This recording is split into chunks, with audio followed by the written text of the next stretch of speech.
This is Advice from a Call Center Geek, a weekly podcast with a focus on all things call center. We'll cover it all from call center operations, hiring, culture, technology, and education. We're here to give you actionable items to improve the quality of yours and your customers' experience. This is an evolving industry with creative minds and ambitious people like this guy. Not only is his passion call center operations, but he's our host. He's the CEO of Expedia Interaction Marketing Group and the Call Center Geek himself, Tom Laird.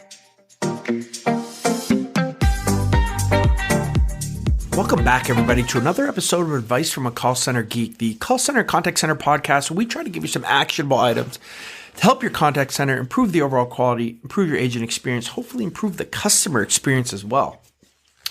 My name is Tom Laird.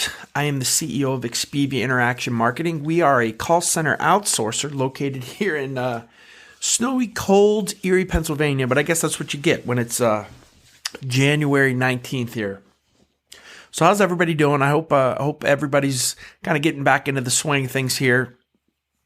I have an interesting dilemma that we've had to solve, and I know it's been a question on a lot of your minds. A lot of you in the community, I've been getting this, and just a plug for the community. If any of you are interested in joining our SMS texting community, just 814-247-0366 and just text call center, and that'll get you signed up for the community where we can have some really cool discussions, and you guys kind of have access to me, and if you have any help or ever need any help for any of your call center stuff. But a lot of you are thinking about the process of how do I go back into the office? How's our call center, come back into a brick and mortar facility? What are some of the things that we need to think about? So I wanted to talk about that today. And let me give you some background on why I don't want to say I'm an expert on it, but why I at least think I have the right to speak on it a little bit. So over the last 5 months, we've been going through an RFP process with a very large client. Large for us is about 200 to 250 seats to start, and kind of can get bigger from there. And they're a large financial services client. So security obviously is of the utmost importance, and they need to have all of their work done unless, we have a total lockdown shutdown in a brick and mortar facility. So part of this RFP process is they want to know how we could accomplish that and how we could get this back, from a work from home into a brick and mortar facility and then outsource it so that they felt, comfortable with the security and all those aspects that a financial services client really needs. So we have been thinking about this for the last couple months. I know I have talked, on the podcast, and to say, right now we're pretty much 95% work from home, but I don't think that that's going to totally stay like that. I think we'll always be a hybrid contact center. So all of my financial services clients, I'm going to bring back on site when we can. I don't think we're ready yet. And not saying we meaning Expedia, just we meaning as a society, I guess, to bring them back to where the COVID numbers are. And once we get, I think, hopefully this vaccine kicking, we'll start to see more people come back. But I do have some, I don't want to say basic customer service programs, but customer service programs that don't deal with credit card information, are not sales oriented, no social security, no proprietary data, that I think I will keep at home and keep that hybrid model so that we're always kind of, we can go either way, right? If something else happens and there's a catastrophe, we can be at home. But this is a different animal, right? So we had to figure out how we can get safely. Now, this is a 250 seat opportunity. Obviously, you're not going to have 250 reps there all the time because it's 24/7. So, there'll be a peak, of about 175-ish reps. So we had to figure out how to do this safely. The one thing that we did go out and get and we have set up is we have a 30,000 foot brand new contact center, totally built out. And we built it out with 250 seats, thinking, even though we'll only need, quote unquote, need 175, that we will be able to, socially distance and do some things properly, with the extra capacity. The landlord, worked with us as well to allow for us to kind of, help him out too, because there's not a lot of people right now that are going out and investing and leasing 30,000 square feet of a facility, right? Everything's been at home. So it was a pretty good relationship and I think a pretty good deal for both of us. So what I want to go through is some of the policies, procedures that we have put in place and are putting in place to bring people back safely and how this all works. So hopefully this gets you thinking, at least, and it will help you with the process of building out your own policies and procedures for bringing people back home. Okay, so let's get into this. So the first thing that we've done is we thought, we needed to have a safety coordinator, at least one person who's in charge per shift of everything, right? We can't just depend on supervisors to do it. We can't depend on a call center manager to do it. We have to have somebody who's there and whose only job is to kind of be that, that maybe pain in the rear for some people, but the person who's in charge of all of these policies, procedures for safety of the employees. So that's the first thing, is we have at least one safety coordinator on site for each shift, for second and third shift, because it's 24/7. The next couple things that I'm going to talk about, you guys all get, so I'm going to kind of blow through these. Obviously, we're going to require masks, right? So we are handing out disposable masks at the office, right, that people can use. We also have Expedia kind of branded masks as well. One of the things that I think is interesting and something that we had to think through and something that maybe you want to think through is the traffic flow of your employees. So, in a 30,000 square foot, luckily it's a 1-story building. There's about 6 entrances into it and exits, right, all throughout. So we're not going to have 175 people or, if it's a shift of 70 people come in all through the front door. So everyone is assigned a door, and that door is where they enter and exit the building. And it's the closest kind of point where their workstation is, where their supervisors are. So we color coded them, right? Like a red, a blue, purple, orange, and those are the kind of the doors. We could have done numbers. We had that argument, but anyway, just so we've identified the different doors for different traffic patterns. So then when a rep comes in, right, they enter in for their shift. They're given we have thermal cameras, right, that are set up at each of the doors, right? So they'll go in, they'll make sure that their temperature is proper.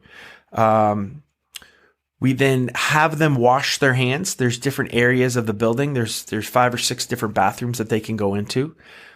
I don't know if that's overkill or not, but at least for right now, that's going to be what we're going to do. We're going to wash hands, come into your station. There's hand sanitizer. There is, Clorox wipes. So you'll wipe down your area. You'll wipe down your area at the beginning of the shift and at the end of the shift as well. And I'll talk to you kind of how we track that and how we make sure that that's happening as well. So every employee is going to have their own station, right? So normally in the kind of the old way we used to do things is if we had 3 shifts, you may have 3 reps in the same booth, right? Or the same work area for all 3 of those. But we're going away from that. And again, that's why we have 250 seats for 170 reps. 1, we can be distanced, and 2, there's enough area that everybody has their own area and not another person is going to be sitting in that area for the day. When the rep goes to their computer and they feel comfortable that, their safety check's been done, their temperature's been taken, they've wiped down their area, their hands are washed, right? It's a process, right? It's a process, but I think, this is probably the most extreme piece of it. Again, like I said, the hand washing, we may kind of just forego with hand sanitizer. But before they log in, we have a form that pops up on their computer, right? And it just asks them 3 questions, right? So they'll put their name on the form. They'll type their name in, and then the questions are: have you been in close contact or cared for someone diagnosed with COVID-19 within the last 14 days? Question 2 is we ask them if they've traveled in the last 14 days. And question 3 is, have you experienced any cold or flu-like symptoms in the last 14 days to include fever, cough, sore throat, respiratory illness, difficulty breathing, yes or no? Obviously, they have to answer no to all 3 of those questions. If they do, then they're allowed to log in, start their shift.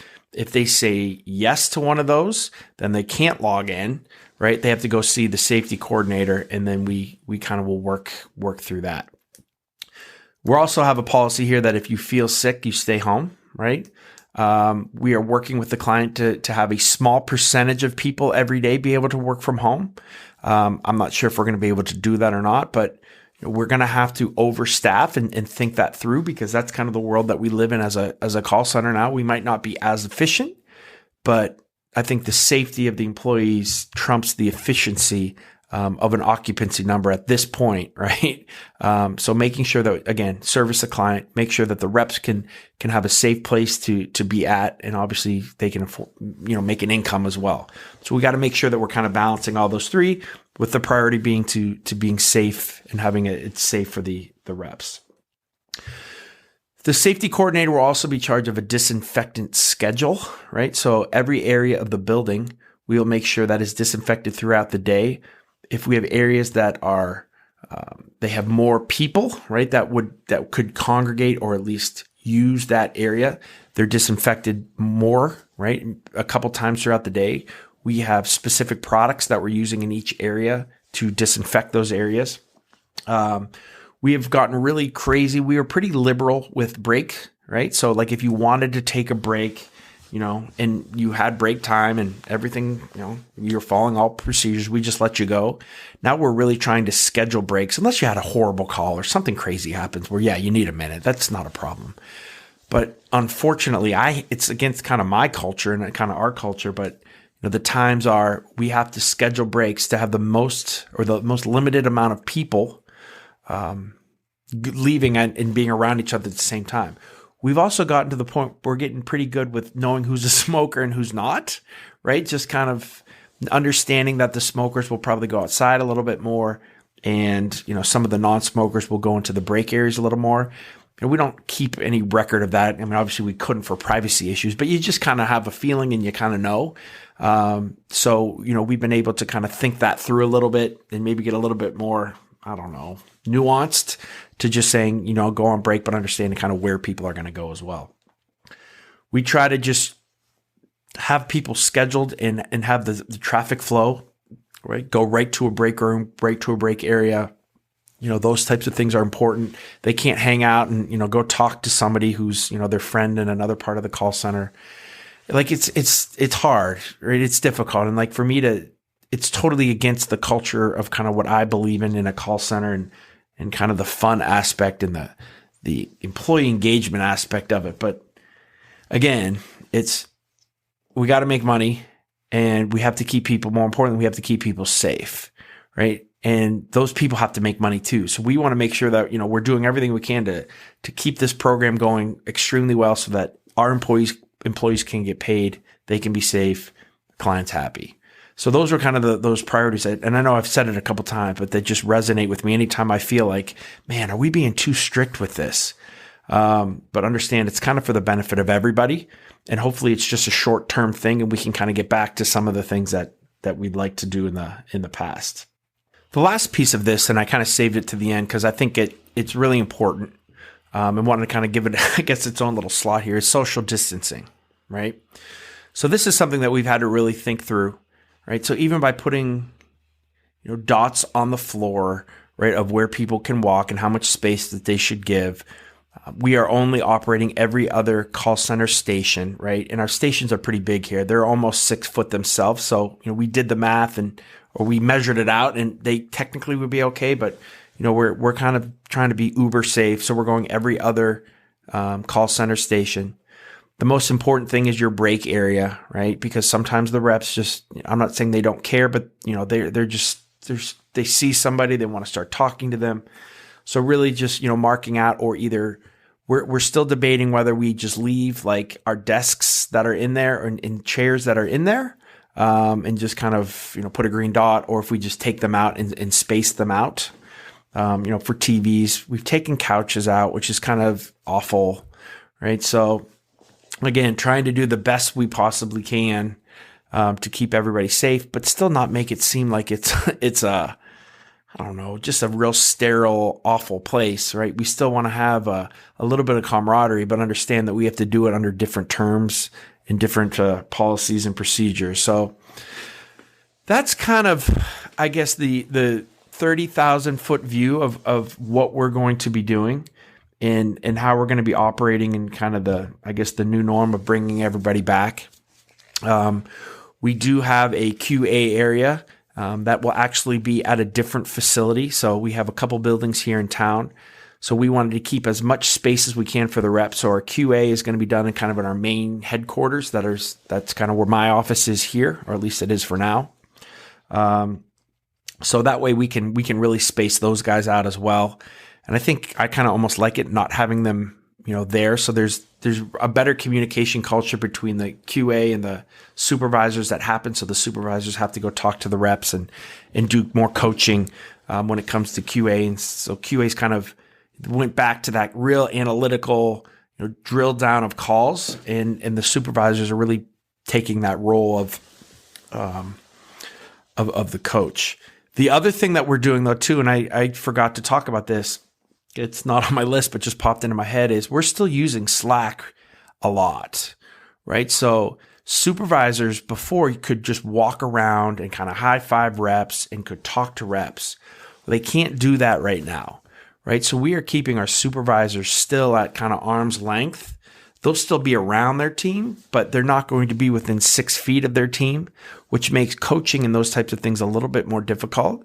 So we're making sure that we're doing more things off the floor when it comes to coaching, spacing those things out. But any type of real quick interactions, we're still doing with Slack, right? Anything like a quick coach or something that maybe you don't want to shout out to the floor, making sure that we're still using Slack to its full extent, almost like they're still work from home. So again, we'll see how that goes, but I think that that's the safest way to do it, with still getting the most amount of communication into the floor and into the reps as well. So let me just check my list here. If there's anything else that I missed, no, I think that's pretty much it. Other than, even though the rep is in charge of sanitizing their work area at the beginning of the day, they also do it at the end. So they'll wipe down their keyboard, their mouse, their computer, wipe all that down, and then head off for the day, out the same door that they came in, not the front door. So it's it's a little interesting, but I think it's going to work pretty well. We've thought it out to at least as much as we possibly can. We've not implemented yet. We're not starting this program for about another month, right? So this is all kind of our preliminary plan. If any of you guys would like this, to see it, we have it kind of written out as a policy and procedure. I'd be more than happy to share it. We also have the forms that we're going to be using. I can just send those to you in a Google Doc as well. So again, thank you guys for listening. If it's possible in any way, if you could please, give us a shout out on social media. I'd love to continue to grow this. Please post a review on iTunes, right? Especially iTunes. If you can, type out anything that you like, don't like, I really would appreciate it.